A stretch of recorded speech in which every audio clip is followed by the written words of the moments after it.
ഇന്ന് കണ്ണൂർ SMG CETയിലെ കുട്ടികൾക്ക് training എടുക്കാനുള്ള യാത്രയാണ്. 8:10 ട്രെയിനിന് കൃത്യം 8 മണിക്ക് ഇവൻ എന്നെ റെയിൽവേ സ്റ്റേഷനിൽ എത്തിച്ചു. കൃത്യം സമയത്ത് ട്രെയിൻ എത്തിയത് കൊണ്ട് തന്നെ യാത്രയൊക്കെ ആസ്വദിച്ച് നേരെ പയ്യന്നൂരെത്തി. പെരുമ്പുറത്തേക്കുള്ള ഓട്ടോ യാത്രയ്ക്കിടയിൽ 2 ആക്സിഡൻറ്റ് ഉണ്ടായിട്ടുണ്ടായിരുന്നു. വിശന്നപ്പോൾ കയ്യിലുണ്ടായിരുന്ന ഒരു നേന്ത്രപ്പഴം എടുത്ത് കഴിച്ച് ആ വിശപ്പങ്ങോട്ട് അടക്കി. പെരുമ്പുറ ഇറങ്ങി മിസ്സിനൊപ്പം നേരെ കോളേജിലെത്തിയപ്പോൾ ഏകദേശം 11 മണിയായിട്ടുണ്ട്. വൈശാഖ് സാറാണ് എന്നെ കുട്ടികൾക്ക് പരിചയപ്പെടുത്തിയിട്ടുണ്ടായിരുന്നത്.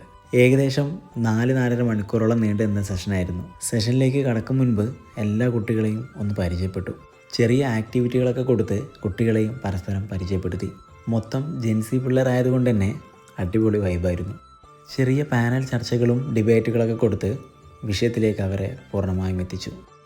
ഹാർഡ് വർക്കിനൊപ്പം കുറച്ചുകൂടി സ്മാർട്ട് വർക്കും ഉൾപ്പെടുത്തി എങ്ങനെ സ്കില്ല് ഡെവലപ്പ് ചെയ്ത് മുന്നോട്ട് പോകാമെന്നുള്ളതും ഞങ്ങൾ ചർച്ച ചെയ്തു. സെഷൻ കഴിഞ്ഞ് കുട്ടികളോട് യാത്രയും പറഞ്ഞ് ഒരു ഫോട്ടോ എടുത്തിട്ടുണ്ടായിരുന്നു. നമ്മുടെ പഴയ NSSൻ്റെ കുട്ടികൾ അവിടെ ഉണ്ടായിരുന്നു. എല്ലാവരോടും യാത്ര പറഞ്ഞ് വൈശാഖ് സാറിനൊപ്പം നേരെ പയ്യന്നൂരേക്ക്. നാടെല്ലാം അടിപൊളിയാണ്. 4:30 ട്രെയിൻ. കൃത്യസമയത്ത് റെയിൽവേ സ്റ്റേഷനിലെത്തി. വൈകുന്നേരത്തെ കാഴ്ചകളൊക്കെ കണ്ട് നേരെ വടകരയ്ക്ക്. പൊതുവെ തിരക്ക് കുറവായിരുന്നു. 1 മണിക്കൂർ കൊണ്ട് വടകര എത്തി നേരെ പേരാമ്പ്രയ്ക്ക്.